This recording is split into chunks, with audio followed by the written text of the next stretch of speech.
Escuchar tu palabra es un inicio de fe en ti, Señor. Meditar tu palabra es captar tu mensaje. Bueno, muy bien, vamos comenzando entonces con nuestra charlita de hoy. La semana pasada, pues por algunas preguntas que hubo por ahí, nos desviamos un poquito del tema exacto de los salmos, pero de alguna manera lo que dijimos seguramente nos va a ayudar también a entrar con mucha más facilidad en la oración con los salmos, porque al fin y al cabo todo lo que hablamos fue acerca de la oración, el valor de la oración, el sentido de la oración, lo que se busca con la oración, que nos quedará muy claro que con la oración nosotros no buscamos que el Señor haga lo que nosotros queremos, sino que nosotros hagamos lo que el Señor quiere, porque si no entonces nos vamos a sentir defraudados. Hay mucha gente que ora, pero no sabe orar, entonces dicen, no, es que el Señor no me escucha, y la razón de que digan que el Señor no los escucha es porque el Señor no hace lo que yo le pido. Y nosotros aclarábamos, es que el Señor no tiene que hacer lo que yo le pida, porque entonces ninguna oración, nosotros nos vamos a sentir defraudados si oramos y no vemos que el Señor hace inmediatamente lo que yo le estoy pidiendo. Lo fundamental cuando yo oro es que yo sea capaz de hacer lo que el Señor me pide, o que yo sea capaz de asumir desde la fe lo que está sucediendo en mi vida. Ese sería el sentido real de una oración, de una oración profundamente cristiana, de una oración profundamente espiritual, de una oración hecha verdaderamente con el corazón. Bueno, vamos entonces a cerrar ese capítulo, que lo seguiremos tocando de alguna manera, porque la idea de nuestro curso es acercarnos a los salmos y aprender cómo orar con ellos, naturalmente, para que ellos enriquezcan nuestra oración, para que sea una oración pues profundamente inspirada por el Espíritu, porque la estaremos haciendo siempre con base en la palabra del Señor, que es inspiración para nosotros. Bueno, vamos entonces a ir haciendo algunos pequeños ejercicios con los salmos. Entonces hoy lo vamos a dedicar a mirar cómo entender de pronto un salmo, para que vayamos entrando un poco en ese aspecto y no se nos quede todo en la teoría, sino que lo vayamos haciendo un poco práctico. Vamos a empezar, tomé un salmo, uno pequeñito, para que sea más fácil hacer el ejercicio, pero más o menos la idea es que con todo se puede hacer de una manera similar, naturalmente.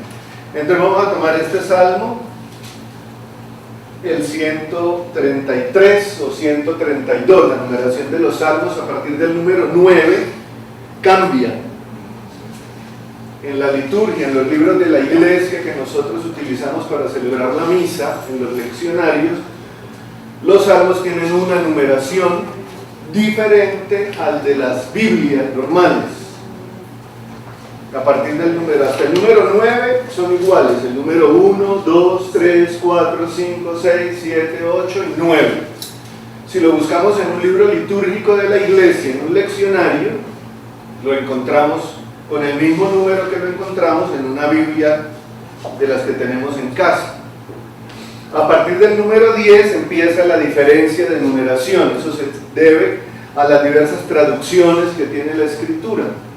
Algunas se toman a partir de la traducción griega, otros a partir de la traducción latina. Entonces allí viene una diferencia de un número nada más. El número 133 en la Biblia, o el 132 si lo buscamos en el leccionario de la Sagrada Escritura que utilizamos para celebrar la misa. Pero si nosotros vamos a buscar este mismo texto en un leccionario de esos rojos que utilizamos para celebrar la misa, tenemos que buscar el Salmo 132, porque si buscamos el 133 vamos a encontrar otro. El que sigue en la Biblia. El que sigue en la Biblia, que sería el otro número. 133. Entonces, este número 133 es el que tiene en nuestra Biblia. Pero este 132 es el que tiene en los leccionarios de la iglesia. Pero es el mismo salmo. Vea pues. Solo en los leccionarios aparece así. Así, con este número. Y en nuestras Biblias con este. Muy bien, entonces vamos a utilizar ese salmo en el día de hoy para nuestro pequeño ejercicio de cómo entenderlo. En algunos textos de la Biblia vienen los salmos con un título. Ese título normalmente no hace parte del texto original cuando fue escrito. Son títulos que de pronto en las diversas traducciones le han colocado para dar como un sentido de qué va a tratar el salmo. Este título no es siempre original. Le ponen diversos títulos. Aquí dice alabanza al amor fraternal. Allá dice alabanza, en esa Biblia que tiene Efraín dice alabanza al amor fraternal. En esta que yo tengo aquí sacada del internet dice que vivan unidos los hermanos. Y esta dice bienaventuranza del amor fraternal. Bienaventuranza del amor fraternal. En esta que yo tengo aquí dice que vivan unidos los hermanos. En este caso tiene el mismo. En cualquier otro texto que encontremos puede que tenga otro título, pero vean que más o menos hace referencia a lo mismo, ¿no? Sin embargo, lo que es importante acá es que el título normalmente no hace parte del salmo original. No tenían título, normalmente no tenían ningún título. Poemas que alguien escribía, pero no todos se dedicaban a poner un título. A esto que escribí, ¿qué título le voy a poner, no? El título se le fue poniendo a medida que se fueron haciendo traducciones de la escritura y se le fueron acomodando a los textos. Estos no forman parte del original.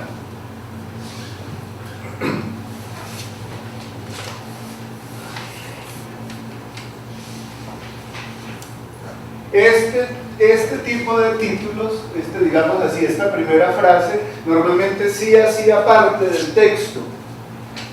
De pronto no de quien lo escribió, pero sí en el uso que le fueron dando en los primeros siglos, le fueron poniendo estas indicaciones.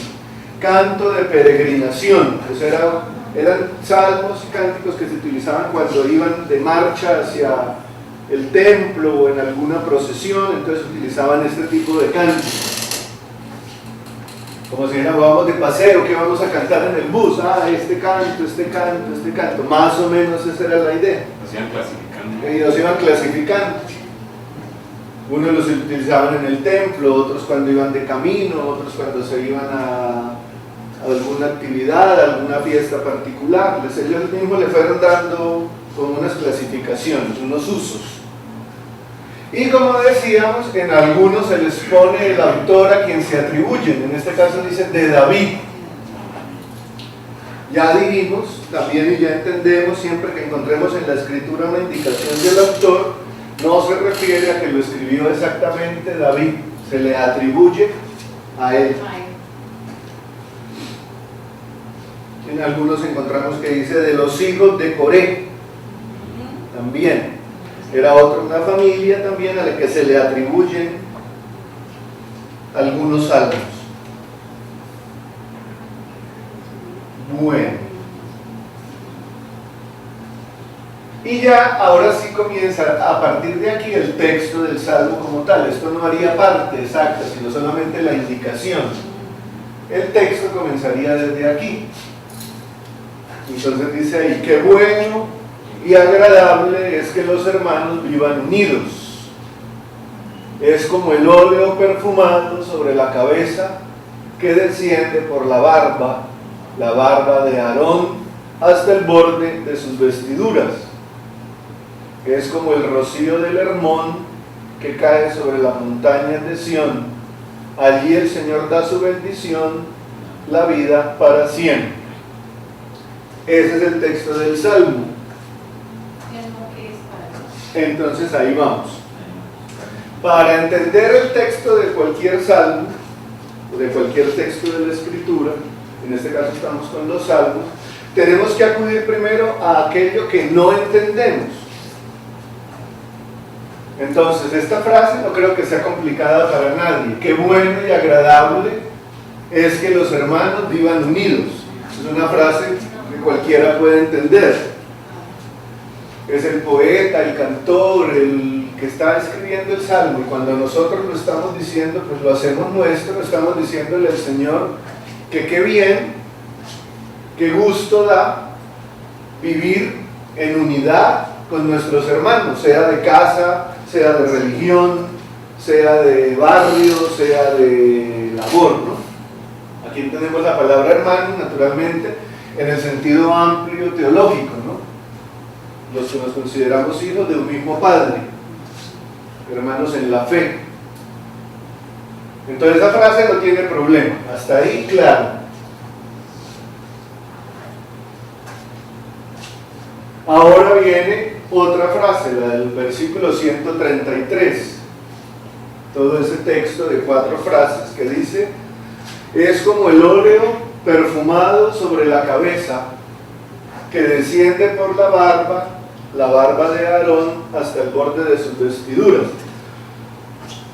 A ver, uno podría pensar, alguien que lee ese salmo, esa frase, a ver, ¿eso qué significa? O sea, aquí está hablando de una cosa, y aquí resulta hablando de que un aceite cae por la barba de un señor hasta el borde del vestido. Pero ¿qué relación tiene eso con lo otro? ¿O eso qué significa ahí? ¿O yo cómo lo entiendo para rezar? A ver, ¿qué significa eso? Entonces vamos a tratar de buscarle, ¿no? Bueno, El óleo es el aceite, bueno, aquí no hay problema.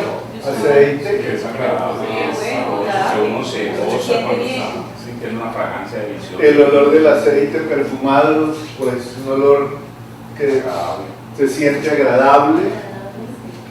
Muy bien. Aarón es como por excelencia, como un ejemplo del máximo sacerdote de Israel. Entonces, cuando a un sacerdote se le ungía como sacerdote, se le echaba en su cabeza aceite perfumado.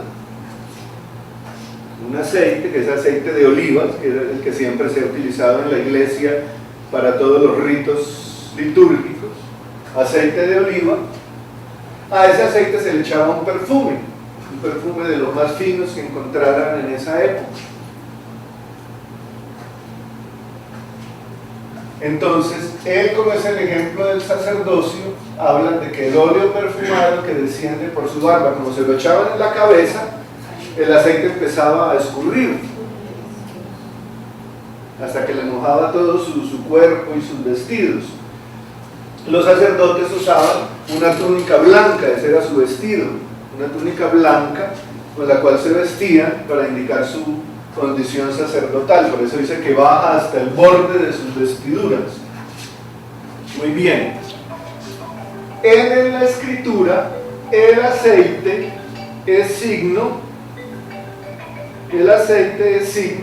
del Espíritu Santo. Entonces, cuando al sacerdote se le unge con el aceite, es un signo externo. Como el Espíritu Santo nadie lo puede ver porque es precisamente porque es un espíritu. A un espíritu nadie lo puede ver. Solo podemos ver lo que tenga materia, y un espíritu no tiene materia. Entonces, tenemos que visualizar eso que no vemos a través de un signo. Ese signo es el aceite perfumado, en este caso, bendecido para estos ritos.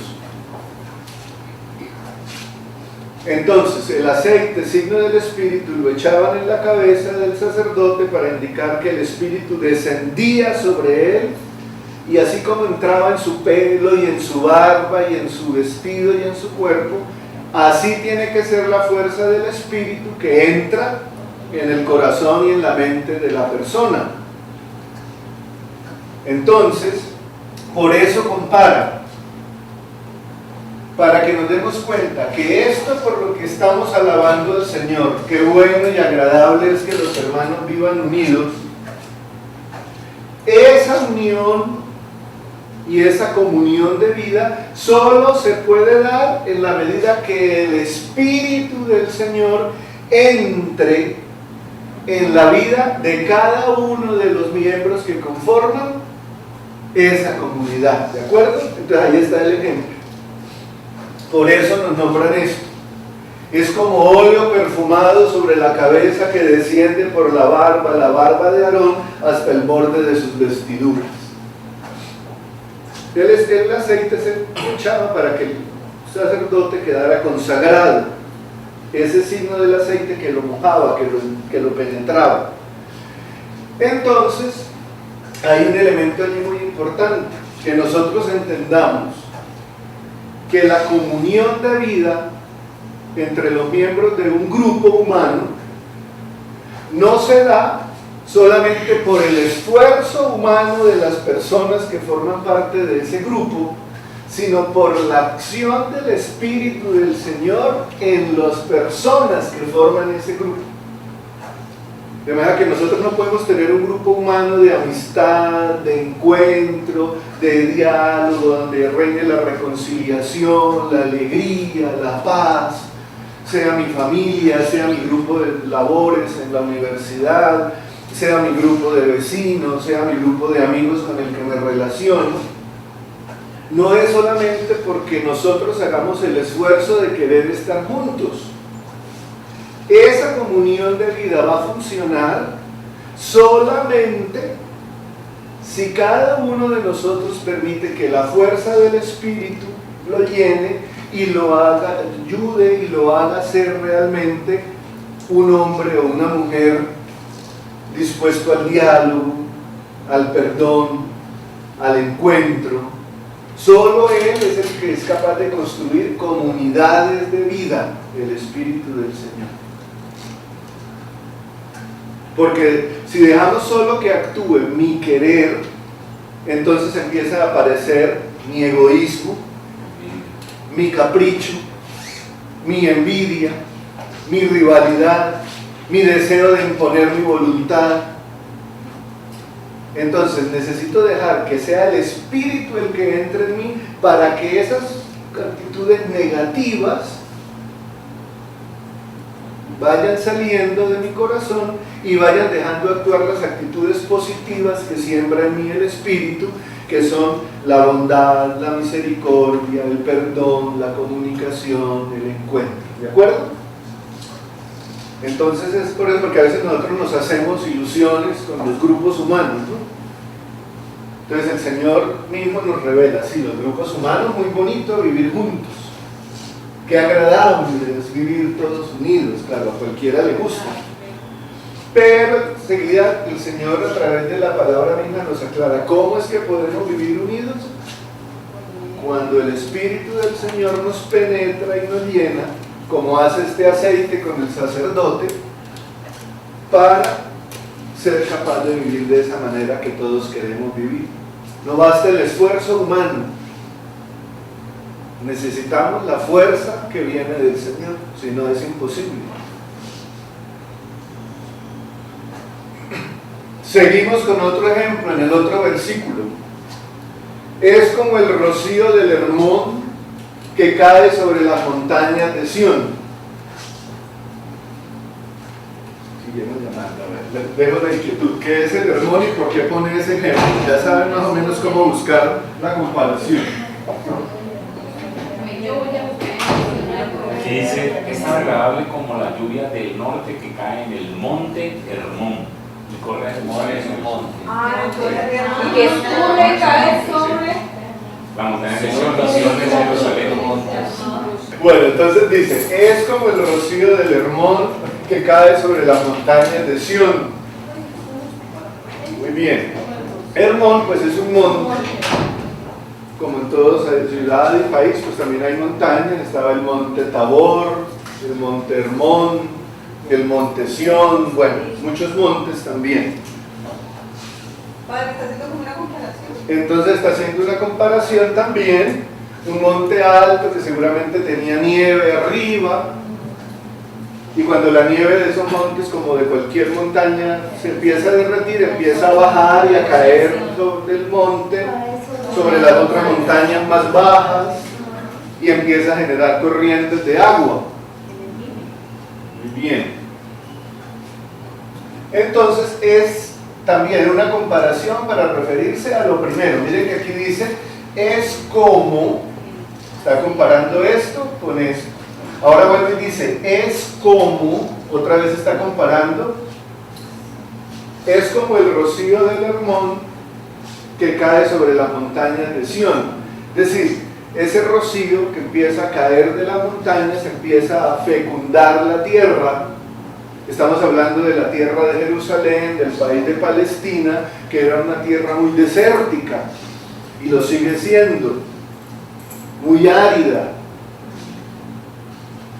Entonces para ellos el valor del agua es un valor valiosísimo, es un valor muy importante, muy grande, porque es naturalmente el agua, como en todas partes, la que fecunda la tierra, la que permite que las semillas germinen, broten, produzcan fruto. Si es valiosa para nosotros el agua, que la tenemos en tanta abundancia, mucho más lo será para el que la tiene poco y tiene que esperar al menos que llueva, que caiga un poquito por alguna parte para poder que mis cultivos y que mi tierra produzcan fruto. Entonces, a lo que se refiere es el agua que cae del monte, ese rocío que cae sobre las montañas, que fecunda la tierra, que la hace producir fruto, es signo de vida. De manera que el vivir juntos, los hermanos, el estar juntos en comunidad, es algo que crea, que genera y que comunica vida. Porque el hombre está hecho no para vivir en soledad, el hombre está hecho para vivir en sociedad, en comunidad de vida con los otros. El que se aísla es como que empieza de alguna manera, digamos así, a morir. Siempre por allá aislado, solitario. El hombre no está hecho para vivir de esa manera, el hombre está hecho para vivir en comunidad, en sociedad, en grupo. Y para en esa comunidad, en esa sociedad, en ese grupo, construir lazos de amistad, relaciones de fraternidad, de hermandad, de cordialidad, que lo hagan sentir verdaderamente vivo y que le ayuden también a comunicar con su relación vida a los otros. Cuando yo me relaciono con los otros en una actitud de cordialidad, de diálogo, de justicia, de honestidad, de equidad, de escucha, de solidaridad, de generosidad, estoy comunicando vida a los otros. Si yo me relaciono con los otros con egoísmo, con injusticia, entonces no estoy comunicando vida, estoy comunicando cosas negativas, estoy como matando la relación con el otro. Entonces a eso se refiere. Qué bueno y agradable que los hermanos vivan unidos. El vivir unidos, lo que estamos diciendo, es como este rocío y como esta agua que comunican vida. A eso se refiere la comparación. Entonces, las dos comparaciones, la del versículo 2 y la del versículo 3, están diciéndome cosas acerca de lo bueno y agradable que es vivir unidos los hermanos.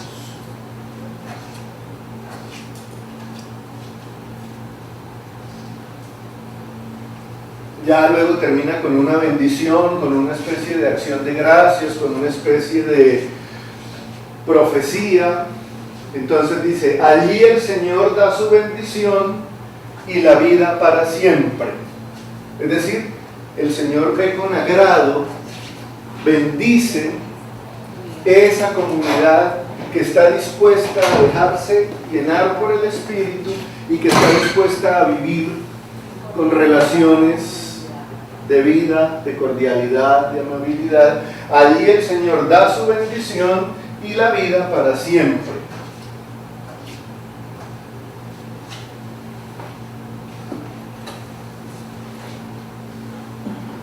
Entonces, si ven, ya queda el Salmo bien fácil de entender con todas esas comparaciones. Aquí estamos hablando del espíritu que anima la vida de la comunidad y cómo la vida de comunidad será realmente signo de vida en la medida que tengamos esas relaciones nuevas que realmente nos constituyan en un grupo humano, en un grupo humano. En un grupo humano, es decir, un grupo que realmente hace gala de su dignidad de seres humanos y se dejan llenar por la fuerza del Señor que los transforma. Muy bien. Entonces, así es más o menos como tenemos que tratar de entender los salmos. Buscar las frases, las comparaciones, en este caso, ¿a qué se están refiriendo estas comparaciones para poder... Y ese que está corto, claro, ese es uno sencillo, con unas comparaciones bastante, relativamente fáciles de entender. Por eso empezamos así con algunos más sencillos, ya luego buscaremos algo más complicado porque esa es la idea, ¿no? Sí, es que ahí lo del óleo perfumado, eso fue lo que me llamó a mí. Pues el espíritu ahí. Claro, la iglesia, hay que de pronto tener claro, por ejemplo en la iglesia, ustedes ven que en los sacramentos siempre se utiliza el aceite, en el bautismo se utiliza el aceite, a un niño se le pone aceite en la frente, se le pone aceite en el pecho cuando se le bautiza, cuando a alguien lo confirman también se le unge la frente con aceite, cuando el enfermo está enfermo, cuando la persona está enferma, cuando va a ir a una intervención quirúrgica un poco delicada, se le unge también con la unción de los enfermos. Cuando a uno lo ordenan de sacerdote, le ponen aceite en las manos. Porque el aceite siempre es, en todos los sacramentos, donde único no se utiliza el aceite es en el matrimonio, no se utiliza la unción con aceite, ni en la penitencia, en la confesión. En los demás sacramentos se utiliza el aceite. Sí, claro. Sí, en la El aceite siempre simboliza el espíritu. El aceite siempre se utiliza en los ritos sacramentales como signo de consagración, como signo del Espíritu Santo que desciende sobre la persona. Siempre eso es lo que significa el aceite. ¿Siempre aceite de oliva? Siempre se ha utilizado en toda la historia de la iglesia el aceite de oliva. Es como Es cuando derramaron el agua en Jesucristo cuando lo bautizaron. la acción del Espíritu. La La acción del Espíritu, ese es el sentido. Siempre el aceite, eso hay que tenerlo claro porque eso ayuda, por ejemplo, a entender ese salmo. El aceite es en la iglesia, en la vida cristiana, en la vida de los creyentes, el signo del Espíritu Santo que desciende y llena el corazón del hombre con sus dones, con sus características. Y por tradición, porque desde aquella época viene, se ha utilizado el aceite de oliva. ¿Y será que es el aceite que vende, no sé, como que el Señor de los Misterios será el mismo aceite? Pues normalmente son aceites vegetales que se bendicen y como se tienen como una reliquia de pronto, pero el que se utiliza para la unción de los enfermos tiene una bendición especial. Eso lo bendice el obispo siempre el Jueves Santo. Todos los Jueves Santos hay en las catedrales una misa especial que se llama la misa crismal. La preside el señor obispo y en esa misa se bendicen las 3 garrafas de aceite que se utilizan para los ritos sacramentales. Son 3 aceites diferentes, no todos son iguales, todos son de oliva, pero tienen una, digamos, dedicación especial. Está el óleo, uno que se llama el óleo de los catecúmenos, que es el que se utiliza para bautizar a los niños. El otro se llama el óleo de los enfermos, que es el que se utiliza para la unción de los enfermos. Y el otro se llama el santo crisma, que es el que se utiliza para la unción, para la consagración de los sacerdotes y de los obispos. Pero no quiere decir que los preparen diferentes. Son tres diferentes, se llevan en tres ánforas o en tres recipientes. Los tres son aceite de oliva, los tres.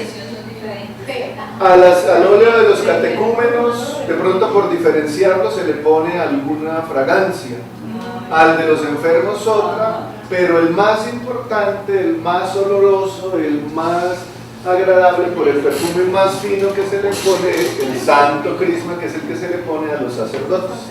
Padre, pero es únicamente lo que dicen a los sacerdotes. Solo lo bendice el obispo. El obispo a los sacerdotes. A cada uno, para cada uno hay una oración diferente. Coge esta garrafa y a esta garrafa le hacen una oración. Él tiene que soplar adentro y después de que sopla y lo bendice, le hace una oración. Luego pasa a la otra, sopla adentro, lo bendice y le hace otra oración. Y luego a este coge un frasco de perfume, se lo echa, lo sopla, lo bendice y le hace otra oración. Ese soplo que él le hace significa la fuerza del Espíritu que entra en el aceite. Ese es el signo. ¿Lo hacen ustedes nomás como ritual? Solamente lo hace el obispo. Pero con ustedes. Únicamente. ¿Y eso es un No, a esa misa se invita Sí, solo el Jueves Santo. a todo el que quiera ir. Pero normalmente la gente no va a esa porque la gente va en la tarde a la de la cena del Señor, a la del lavatorio de los pies. Entonces a esa normalmente van sacerdotes. ¿Y esa tiene una hora especial? Normalmente la hacen en las mañanas. El Jueves Santo en las catedrales, 9 de la mañana, 10 de la mañana. ¿Sabe? ¿Y qué pasa si de pronto un sacerdote necesita aplicar los santos óleos y no cuenta con un aceite bendecido por Pues supuestamente uno por norma tendría que tenerlo, ¿no? Es decir, en todas las casas religiosas, en todas las parroquias, en todas las casas de los religiosos, por norma uno va a la catedral, lleva 3 frascos pues, de vidrio metálicos, eso los venden ya en sus estuches, y uno va a la catedral y pide que les llenen sus frasquitos y uno lo mantiene en su casa. En toda casa religiosa, en toda parroquia tiene que haber eso. Uno ya da una contribución, eso no se vende, sino una limosna, una ofrenda, o si no tiene, pues no da nada. Y en caso de un accidente, Pero supongamos los casos extremos en los que va de pronto de viaje y se da cuenta que allá hay un accidente y hay gente muriendo. Entonces hay que buscar un aceite cualquiera en la casa más cercana, allá hay un rancho, allá hay una casa, en algún lado buscar un aceite vegetal, no animal. No es que mataron la gallina y le sacaron el aceite y con ese aceite de la gallina, no. O están matando el marrano para la lechona y le sacaron el aceite al marrano en lugar de darle chicharrón al oro. No. Tiene que ser aceite vegetal. Aceite vegetal. No necesariamente que sea de oliva, porque allá en el rancho si tienen el frasco que la señora utiliza para fritar y tiene su aceite de girasol o de soya o de esas semillas que sacan ahora aceite, el padre lo puede tomar en un recipiente más pequeño, echa un poquito y le hace una bendición, porque el padre no lleva en el momento libros ni nada, ni se acuerda, una bendición que él más o menos haga con su cabeza. Te pedimos, Señor, que por la fuerza del Espíritu bendigas este aceite que va a ser utilizado para ungir a estos hijos tuyos que se encuentran en trance de muerte, para que los recibas en tu reino. Una oración que se refiera al momento que se está viviendo. Se bendice y se le aplica al enfermo con la fórmula que hay para aplicárselo y tiene toda la validez como si fuera el óleo que ha bendecido el obispo en la iglesia el día del Jueves Santo, porque es un caso extremo y lo importante en ese momento es salvar a la persona. Ya se va a morir, pues que se vaya para el cielo, y la única manera es con la unción. Quiero preguntar, padre, ¿la unción se hace cuando ya se va a despachar la persona?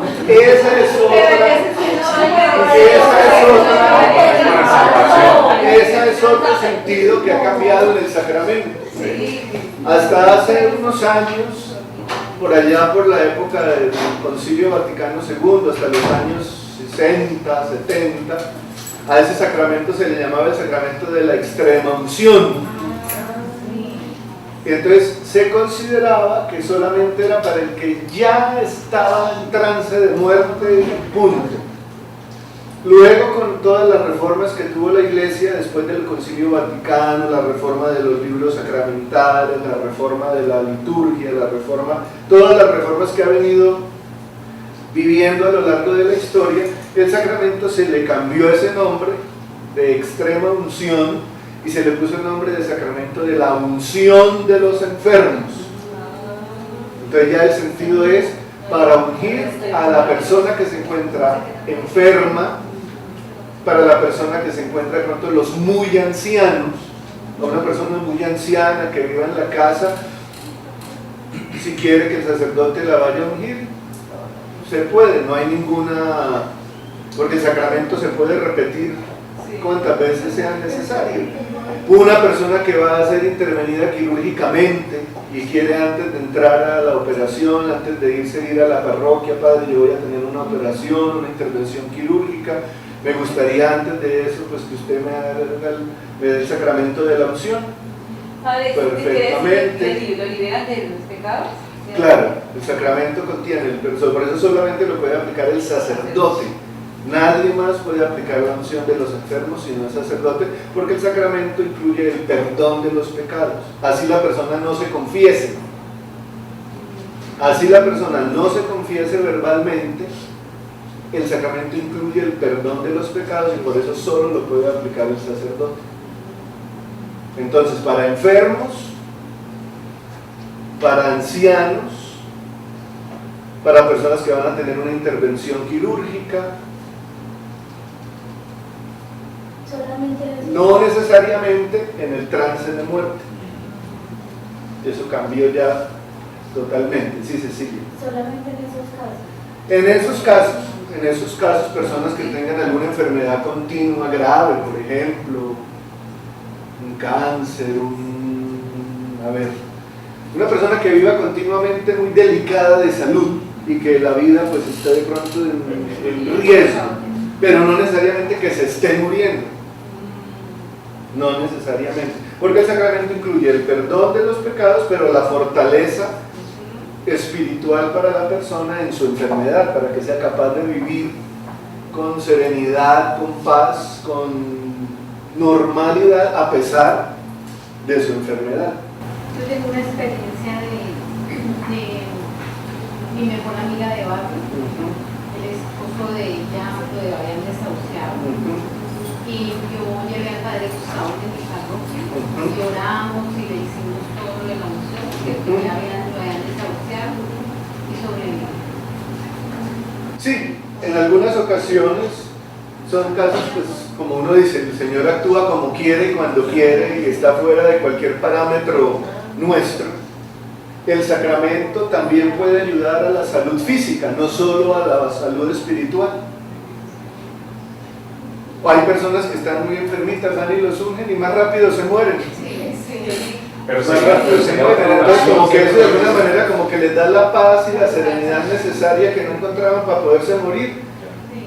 Porque hay personas de pronto que tienen algo, han tenido sus problemas, como que no se pueden desprender y necesitan como la paz, como el perdón, como la fuerza del Señor. Entonces el Padre va y los unge y en la noche, el otro día, el Padre se murió.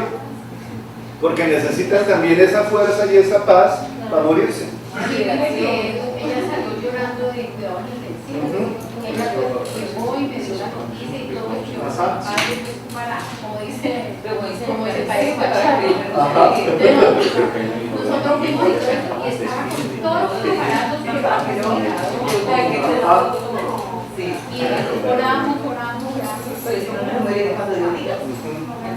No lloré. Todo lo que el padre decía, el padre no tuvo necesidad de decir ni nada, no que salía. No sabía por qué tenía. Vale, pero hay unción. Cuando al otro día me llama mi amiga y se le iban a dar salida, yo me puse a llorar aquí en la oficina. Lloraban y yo ya lo había despachado. Sí, porque el sacramento también no solamente la fuerza espiritual, sino también puede contribuir a una sanación física. También está contemplado dentro del sacramento que haga eso. Entonces sí, hay muchos casos en que seguramente ha sucedido, sin duda. No, es que me llama la atención que uno vaya a aplicarle pues los santos óleos a una persona y bueno, vete en paz, hijo, ya, no sé qué, para cosas, y otra persona no quiere morir, sino que ella quiere es que oren para que se sane. Sí, es... o sea, lo primero que uno tendría que hacer es eso, ¿no? Orar, o sea, uno tendría que orar para que la persona sea capaz de asumir lo que le venga. Señor, te pedimos por este hijo tuyo que está enfermo, es normalmente lo que dice la oración del ritual.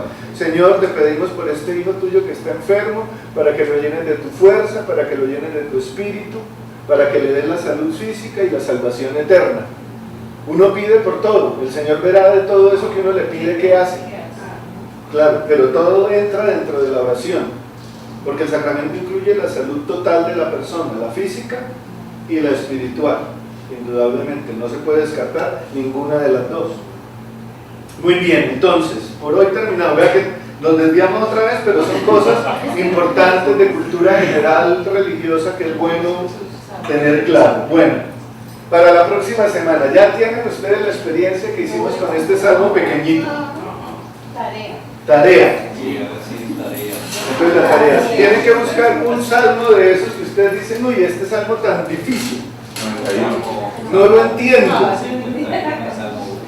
Entonces busquen uno de esos salmos y miren dónde están las dificultades que entraña para ustedes ese salmo, qué frases, o qué palabras, o qué expresiones, o qué comparaciones, o qué gestos, o qué actitudes de las que ahí se mencionan a ustedes les parecen raras, extrañas o incomprensibles. ¿De acuerdo? Y traten de buscarles una explicación, pero no se preocupen si no se la encuentran. O sea, lo interpretan. Exacto. Y lo traen aquí. Lógicamente, seguramente los 10 salmos que traiga cada uno no vamos a ser capaces de resolverlos en una hora, pero al menos alguno lo cogemos de ejemplo o algunas frases de cada uno. Pero la idea es que vayamos entrando en el sentido de cómo poderlos interpretar, ¿de acuerdo? Pues gracias por tu compañía. ¿Cómo es tu nombre? Andrés. Andrés, bueno, Andrés, gracias. Entonces, si nos sigues acompañando, bienvenido. Muy bien. Siempre abrimos los martes a las 11, así que esa es la tarea. Vamos a tratar de hacerla para poder resolver las inquietudes, porque eso es lo que nos va a aclarar las dudas acerca de los salmos que son tan confusos y que no nos permiten orar con tranquilidad. Entonces, hasta el próximo martes. Muchas gracias por su presencia, y a los que no han venido los siguen invitando, que sabemos que es por cosas de trabajo, entonces ni modo, pero siguen siempre muy invitados.